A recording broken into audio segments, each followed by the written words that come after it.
أما بعد فأعوذ بالله من الشيطان الرجيم بسم الله الرحمن الرحيم من أجل ذلك كتبنا على بني إسرائيل أنه من قتل نفسا بغير نفس أو فساد في الأرض فكأنما قتل الناس جميعا ومن أحياها فكأنما أحيا الناس جميعا ولقد جاءتهم رسلنا بالبينات ثم إن كثيرا منهم بعد ذلك في الأرض لمسرفون صدق الله العلي العظيم. درود الشريف پڑھو. اللهم صل على سيدنا وسندنا وحبيبنا ومولانا محمد النبي الأمي وعلى آله وبارك وسلم عليه بعدد كل معلوم لك دائما أبدا. अल्लाह तबारक व ताला जा तव्हां असांजे मथां अणगणिया करम ऐं एहसान आहिनि जो अल्लाह रब ज़ुल जलाल तव्हां असांखे इशा जी निमाज़ बा जमात नसीब फरमाई ऐं उन खां पोइ क़ुर पाक जे हिन बाबरकत दर्स क़ुर जे महफ़िल में वेहण जी तौफ़ीक़ बि इनायत फरमाई. गुज़िरियल आयतुनि में अल्लाह तबारक व ताला आदम अलैहिस्सलातु वस्सलाम जे ॿिनि पुटनि हाबील ऐं काबील जे दरमियान जेको इख़्तिलाफ़ हो रिश्ते जे मुतालिक़, आख़िरकार काबील पंहिंजे भाउ हाबील खे ज़िद में अची करे क़त्ल करे विधो,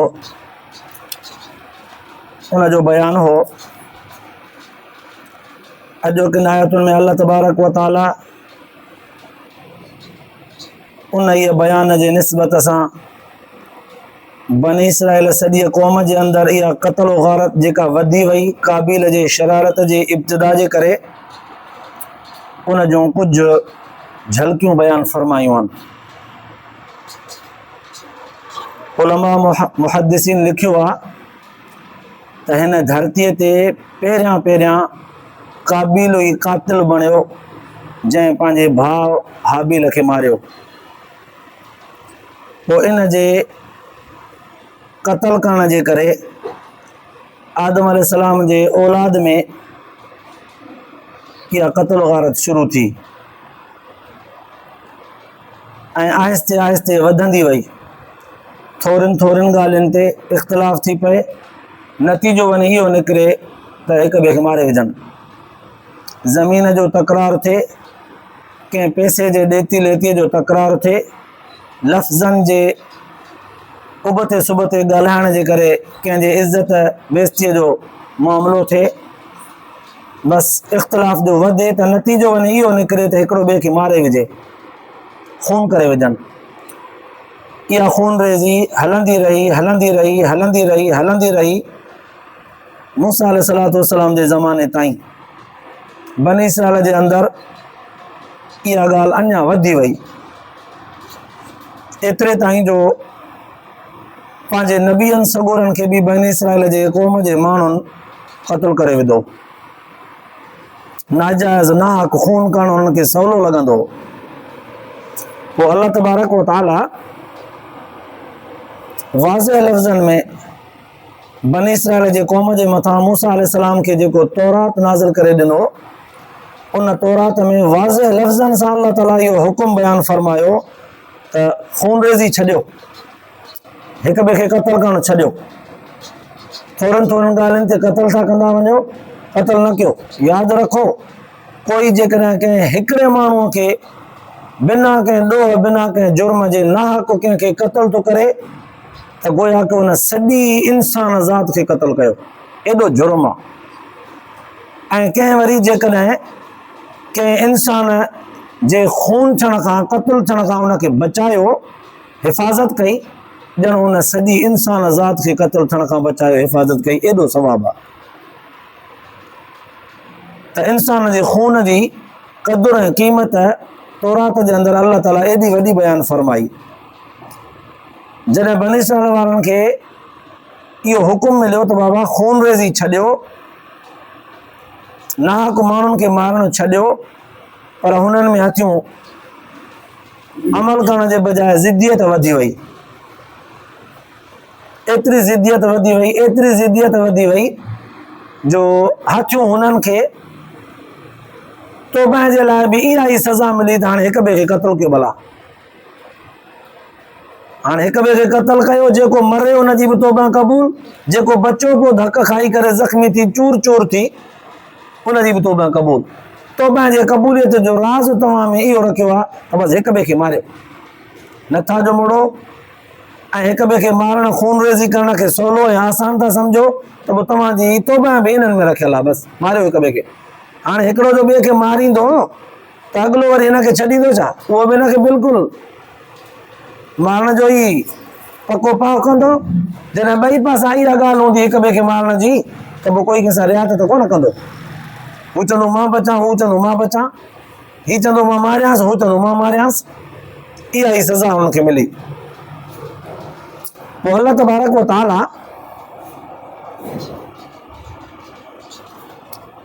इहा बनी इसराइल जी आदत जेका कुदी किनी हिक ॿिए खे मारण खून करण वारी क़ुरान पाक जे अंदरि बयानु फरमाई 1400 साल पहिरियां हुज़ूर सल्लल्लाहु अलैहि वसल्लम जे ज़माने में, ऐं उन ज़माने जा जेके यहूदी ऐं नसरानी हा जेके बनी इसराइल जे क़ौम जे तरीक़ेकार ते हलंदा पिया आया, ॼण त उन्हनि जे अख़लाक़ी तौर ते उन्हनि जे नसब ऐं सिलसिले खे पिए चंबड़िया आया। अल्लाह ताला उनखे सबक़ ॾींदे इहा ई ॻाल्हि बयानु फरमाई मिन अजल ज़ालिक, बनी इसराइल वारनि खे इन जे करे ई त असां मना कयोसीं त खून रेज़ी न कयो। तव्हां वरी हाणे ईअं ई मदीने ऐं मके में खून रेज़ी शुरू कई आहे, इहो ई था चाहियो। हुननि बनी इसराइल वारनि निभागनि नाहक हिक ॿिए खे मारियो, खून रेज़ी कई, क़त्ल कयो, हथा की असांजे पैगंबरनि खे बि हुननि क़त्ल कयो, झलियोसीं न कोन मुड़िया। पोइ तव्हां बि ओड़ा ई कम था कयो। मुंहिंजे नबी मोहम्मद अरबी सल्लल्लाहु अलैहि वसल्लम खे नऊज़ बिल्लाह क़त्ल करण जो साज़िशूं छा रचियो मके में, मदीने में मुंहिंजे नबीअ सां मुआहिदा करे वरी उहे मुआहिदा टोड़े, पोइ मुंहिंजे नबीअ खे पंहिंजे क़ौमी मुआहिदनि खे टोड़े करे नबी अलैहिस्सलातु वस्सलाम खे फासाए करे नऊज़ बिल्लाह कंहिं न कंहिं हरबे में हुनजे साथियुनि सूदो जंग में हुनखे शिकस्त ॾियण जी कोशिशि था कयो। आम माण्हूअ खे मारण में ई एॾो ॾोह आहे ॼण सॼी दुनिया खे मारियईं, सॼी दुनिया जो क़त्ल कयईं। त पोइ एॾी वॾी मुक़द्दस हस्ती मोहम्मद अरबी सल्लल्लाहु अलैहि वसल्लम जी ऐं एॾी वॾी मुक़द्दस उम्मत हुनजी ख़ैर उम्मतन जंहिंखे लफ़्ज़ चयो वियो आहे, उन उम्मत खे जेकॾहिं तव्हां इज़ाईंदव त पोइ छा अल्लाह ताला वटि इन जो जुर्म मामूली हूंदो, वॾो ॾोह आहे हुनजो। अल्लाह तबारक व तआला इहे ॻाल्हियूं क़ुरान पाक जे अंदरि वज़ाहत सां बयानु करे उन दौर जे यहूदियुनि ऐं नसराननि खे सेखारियो। मिन अजल ज़ालिक, इन ॻाल्हि जे करे ई त कतबना अला बनी इसराइल, बनी इसराइलनि जे मथां असां फ़र्ज़ करे छॾियोसीं, लिखी छॾियोसीं हीअ ॻाल्हि त अन्नहु मन क़तल नफ़्सन बिग़ैर नफ़्सिन, जेको न कोई माण्हू कंहिंखे बिना कंहिं ॾोह जे क़त्ल कंदो, ऐं फ़सादन फिल अर्ज़, या कोई ज़मीन में फ़साद थो करे बिना कंहिं ॾोह बिना कंहिं फ़साद जे नाहक कंहिंखे क़त्ल कंदो त फ़कअन्नमा क़तल अन्नास जमीआ, ॼण उन समूरनि माण्हुनि खे क़त्ल करे छॾियो। वमन अहयाहा फ़कअन्नमा अहया अन्नास जमीआ, ऐं जंहिं माण्हूअ कंहिं माण्हूअ खे क़त्ल थियण खां बचायो, जिया पोइ हयाती हुनखे ॾियारी, बचाईंसि मरण खां, फ़कअन्नमा अहया अन्नास जमीआ, ॼण त सॼी दुनिया खे मौत खां बचाईं। वलक़द जाअतहुम रुसुलुना बिलबय्यिनात, हालांकि असांजा पैगंबर सॻोरा वाज़िह सबूत निशानियूं तौहीद जा दलाइल चिटनि लफ़्ज़नि में बनी इसराइल वारनि खां असांजा पैगंबर खणी ईंदा रहिया। पोइ सुम्मा इन्न कसीरम मिनहुम बाद ज़ालिक फिल अर्ज़ि लमुस्रिफून, अक्सरियत बनी इसराइल वारनि जी नाफ़रमानी निकिती, अक्सर ज़मीन में फ़सादी निकिता, थोरा उन्हनि मां ताबेदार थिया, थोरनि माण्हुनि मञियो, अक्सरियत माण्हुनि बनी इसराइल जन नाफ़रमानी कई, ज़िद्दियत कई, असांजे आकामनि खे छॾे ॾिनो। पोइ ए मके ऐं मदीने जा यहूदी ऐं नसरानियो, छा तव्हां बि उहा ई पैरवी था वठो, उन्हनि जे नक्शे क़दम ते था हलो, मुंहिंजे नबीअ खे क़त्ल करण जा इरादा था रखो, मनसूबा था ठाहियो। मुक़द्दस उनजी जमात ऐं मुक़द्दस एॾी वॾी काइनात जी अज़ीम हस्ती उनखे क़त्ल करण जूं साज़िशूं था रचियो। असां बनी इसराइल वारनि खे झलियो, हू न मुड़िया, तव्हां बि जे नथा मुड़ो त पोइ उन्हनि में तव्हां में फ़र्क़ु कहिड़ो रहियो? त लिहाज़ा क़ुर पाक जूं इहे ॻाल्हियूं ज़ाहिरी तौर ते त ॼण बनी इसराइल वारनि जूं ॻाल्हियूं बयानु करे यहूदियुनि ऐं नसराननि खे सेखारियो वियो त तव्हां उन्हनि जहिड़ा न थियो, तव्हां चङा थियो। मुंहिंजो नबी सल्लल्लाहु अलैहि वसल्लम तव्हां न आयो आहे, क़ुर पाक जहिड़ो मुक़दस किताब हुन जे मथां नाज़िल थींदो रहे थो, वक़्फ़े वक़्फ़े सां तालीम तव्हांजी थींदी रहे थी, तरबियत थींदी रहे थी, त तव्हां तालीम ऐं तरबियत खे क़बूल कयो, मुस्लमान थियो, इस्लाम जे दायरे में अचो, मुंहिंजे नबीअ जा ताबेदार थियो। ज़ाहिरी क़ुर पाक जे आयतुनि मां इहो सबक़ मिले थो त यहूदियुनि ऐं नसराननि खे ॼण त नसीहत आहे, पर क़ुर पाक सिर्फ़ु यहूदियुनि ऐं नसराननि जी तरबियत जे लाइ कोन आयो आहे, पूरी काइनात जे इंसाननि जे लाइ क़ुर पाक तालीम याफ़्ता किताब आहे, निज़ाम हयात आहे। हर क़िस्म जे माण्हूअ खे हक़ ऐं सच जी तालीम, अदल ऐं इंसाफ़ जी तालीम, हर तरह जी तालीम क़ुर पाक हर क़िस्म जे माण्हूअ खे सेखारे पियो। पोइ असांखे बि हिननि ई आयतुनि मां अल्लाह तबारक व तआला सबक़ ॾिनो त इंसानियत जे खून जो क़दुरु कयो।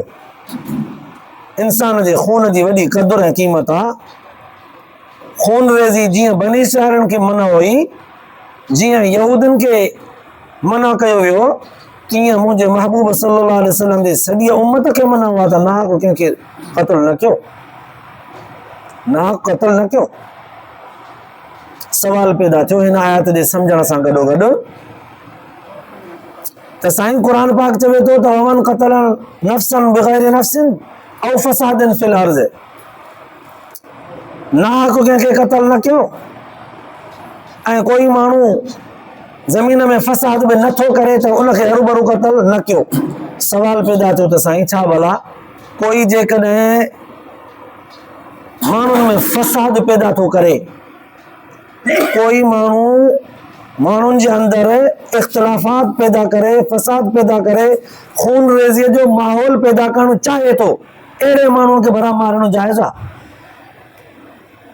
क़ुर पाक जो थिए थो त नाहक कंहिंखे न मारियो जॾहिं त हुन ते को ॾोह बि साबित कोन्हे ऐं उहो फसादी बि न आहे, न मारियोसि।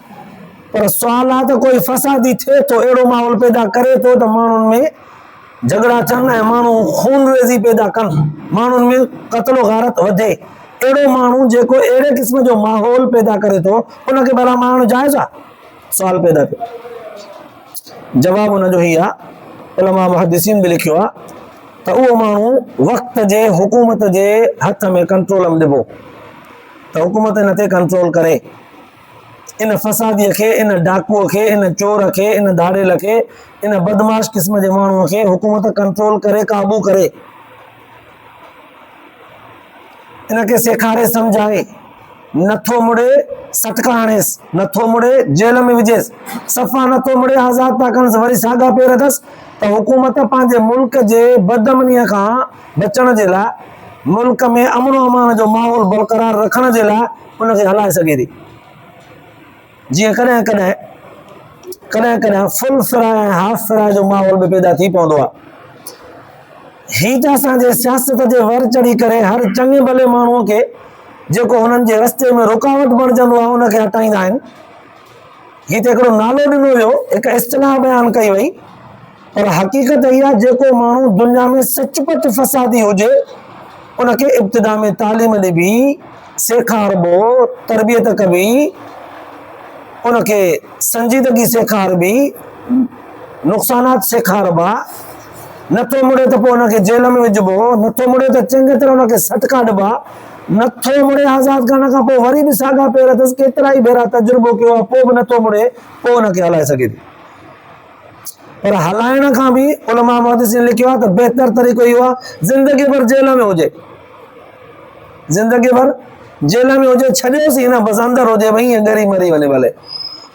हलाइण इंसान जो खून वहाइण पोइ बि ॼण त जाइज़ कोन्हे, पर सफ़ा अहिड़ी सूरत हाल पैदा थी पए, अहिड़ा माण्हू खोड़ जेल में वञी पिया आहिनि, जेल भरिजी वियो आहे, अहिड़नि चंडनि ते हाणे हुकूमत वरिते थी ख़र्चु कंदी खाराइण पियाइण जो, जेके अंदरां वेही बि फसाद कनि था, अंदरि वरी जेल में जेके अहिड़े क़िस्म जो माहौल पैदा करे उन्हनि में वरी खून रेज़ी पैदा था कनि, हाणे उन्हनि खे हलाए सघे थी। पर इहो कानून सां, उसूल सां हर माण्हूअ खे इजाज़त न आहे। तो कोई माण्हू पंहिंजे मर्ज़ीअ ते जंहिंखे सम्झ में अचेसि ईअं करे। माण्हुनि जे सम्झ में ऐं कानून जे सम्झ में ॾींहं राति जो फ़र्क़ु आहे। माण्हू कॾहिं कॾहिं पंहिंजे मुखालिफ़ तबियत वारे माण्हूअ खे कॾहिं कॾहिं सफ़ा उबतो सम्झंदो आहे, पर कुझु वक़्त खां पोइ ख़बर पवंदी आहे त मां ग़लति हुयुसि, मां ग़लति हुयुसि। मां हुनजो मिसाल ॾींदो आहियां। मिसाल तौर ते हिकिड़ा ॿ माण्हू आहिनि, उन्हनि जे विच ते हिकिड़ो अंगु था लिखूं, नवनि जो अंगु। हिकिड़े जे साम्हूं आहे नव, जेको साम्हूं बीठो आहे हुन जे साम्हूं आहे 6। इहो साॻियो ई अंगु हिकिड़े जे साम्हूं 9 थी करे बीहंदो, ॿिए जे साम्हूं जेको हुनजे उब ते बीठो हूंदो हुनखे नज़र ईंदो 6। हीउ चवंदो 9, हू चवंदो 6। हीउ कसम खणंदो बाबा 9 जो अंगु आहे यार, हू चवंदो न बाबा 6 जो आहे। हीउ चवंदुसि अजायो मां मारे विझंदोमांइ 9 जो आहे, हू चवंदुसि मां कोई विझंदोमांइ 6 जो आहे। आहिनि ॿई सही। बाज़ औक़ात कॾहिं कॾहिं इंसान ॿिए इंसान खे सोच में, हिकिड़े जी सोच ॿी, ॿिए जी सोच ॿी, पर नतीजो साॻियो हूंदो आहे। हिकिड़ो चवे त बाबा हितां खां होसी ताईं ही 60 फुट आहिनि, हू त चवे त 20 20 20 23 23 आहिनि, हू त चए 60 आहिनि, हे त चए 3। ॻाल्हि साॻी हूंदी आहे, पर हाणे जेसीं ताईं उहा ट्रिक ॿिए खे सम्झ में अचे, हुनजी ट्रिक हुनखे सम्झ में अचे, हो कहिड़े हिसाब सां थो चए, ही कहिड़े हिसाब सां, ॻाल्हि साॻी हूंदी आहे। जॾहिं उहो फिरी हुनजे जाइ ते अचे, हे फिरी हुनजे जाइ ते अचे, पोइ सम्झ में हा यार हक़ीक़त इहा। इहो तॾहिं थींदो आहे जॾहिं विच में वक़फ़ो थिए, इन्हनि खे हिक ॿिए जे जॻह ते आणियो, जॾहिं उहो माहौल पाण पैदा थिए। या हिन जो ॿियो मिसाल खणी मां हीअं ॾियां, अबो तो औलाद खे सेखारे त पुट हीउ जेको तव्हां न आवारा गर्दीअ सां ॿाहिरि घुमंदा था वतो, तव्हां सम्झो था त असांजो आज़ादीअ सां घुमणु फिरणु बहितरु आहे, बाबो रुॻो हरू असां ते सख़्ती थो करे, न वञो ॿार ख़राबु थी वेंदा, उहो माहौल ख़राबु आहे, दोस्ती वारियूं माहौल में उबतियूं सुबतियूं आहिनि, इहे अॻिते हली करे तव्हांखे बुछड़ाइनि में लाहींदा, न वेंदा कयो बाबा ॿाहिरि। हाणे औलाद सम्झे थी त इहो बाबो हरू असांखे घुमण फिरण खां बि रोके थो, उहा त पीउ खे ख़बर आहे।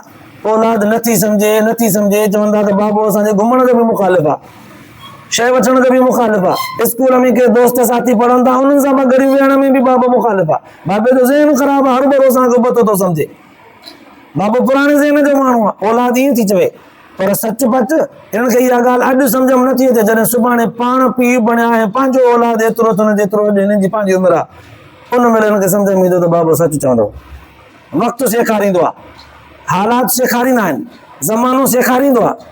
ईअं क़ुर पाक जूं इहे आयतूं इंसान खे सेखारनि थियूं त अॼु तव्हांखे जेकॾहिं हक़ ऐं सच सम्झ में नथो अचे, यहूदियुनि ऐं नसराननि जी तारीख़ पढ़ो, उन्हनि खे बि न आयो सम्झ में।